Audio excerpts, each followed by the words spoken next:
Apparently, our mystery midfielders are Loftus-Cheek and Wilfred Ndidi, and I don't know how to feel about this one. However, before I get into that, currently we're at 313 subscribers and I'm trying to reach 400 by the end of February. 98% of you guys are not subscribed, so if you want more content like this, make sure to subscribe. Let's start off with Ruben Loftus-Cheek. I mean, Loftus-Cheek, I've heard he's not really having the best time in AC Milan. I haven't really watched him like that, to be honest, and whenever I have watched AC Milan, he did not feature.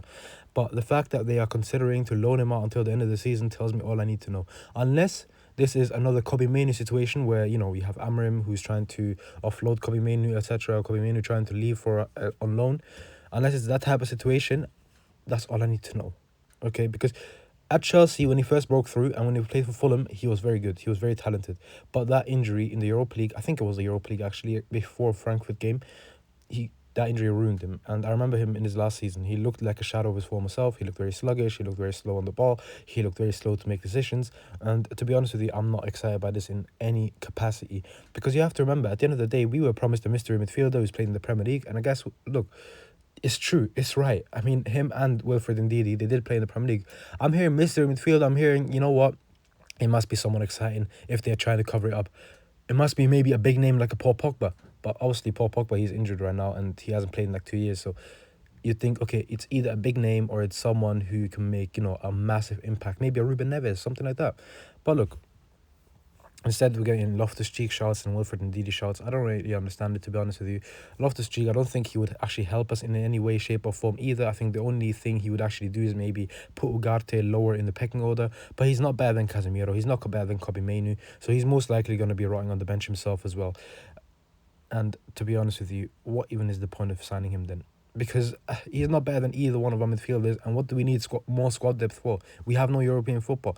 If it's like, let's say, a loan move until the end of next season, then maybe it makes a bit more sense. Because at least then we'll probably have European football. Because in my opinion, I still think Man United can make Champions League football. I still think Man United should be making Champions League football. But look, Loftus-Cheek for me, I would say no. Now, talking about Wilfred Ndidi himself, I would say, you know what, his profile, I can understand it a bit more because he is more of a, you know, a guy that dictates the game. He is more, you know, he intercepts the ball, he makes he makes the team tick, he makes the team go forward. I can somewhat understand it, maybe to give Casemiro a few days off in some games, because obviously, look, Casemiro, you can't expect him to play 90 minutes every single match, even though it is one game per week now, pretty much. But I think Wilfred Ndidi, he would be a bit more suitable compared to Loftus-Cheek, just strictly off looking at the player profile. However, even him, I don't want him. I mean, look, I know he's had an incredible AFCON. Obviously, Nigeria, they got knocked out whilst he was away. I forgot if he was suspended or injured, but he was away for that, was that Algeria game? No, Morocco game. He was away for that. But look, indeed, top player, top performances. However, he's had a horrid time at Leicester City over the past few years, and also he has been horrific for Nigeria themselves as well before this AFCON. A lot of Nigerians calling for his head. A lot of Nigerians saying no, we don't want you, especially after that disgraceful performance against Congo. And look, me personally, I just don't want to take that risk. I personally just don't want to take that risk. I want us to be able to just keep the squad harmony. If we want to add midfielders, add someone like Ruben Neves. Because I know for a fact we definitely have the money for it. We could have had Gallagher as well.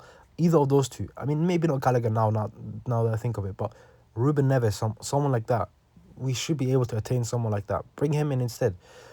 If we get Wilfred Indeed, I wouldn't be too upset. If we get Loftus-Cheek, I'll be a bit disheartened, I guess. I wouldn't really be excited by any capacity. But look, at the end of the day, if either one of those two join, I'll be supporting them, I'll be backing them, I'll be hoping they do well. But in no way, shape or form should they be staying post-summer in the next season, basically. But yeah, what do you guys think? Let me know in the comment section below. Do you think we should be signing either of those players, or do you have your own players in mind? Let me know in the comment section. And don't forget to follow as well, whatever platform you're watching this on.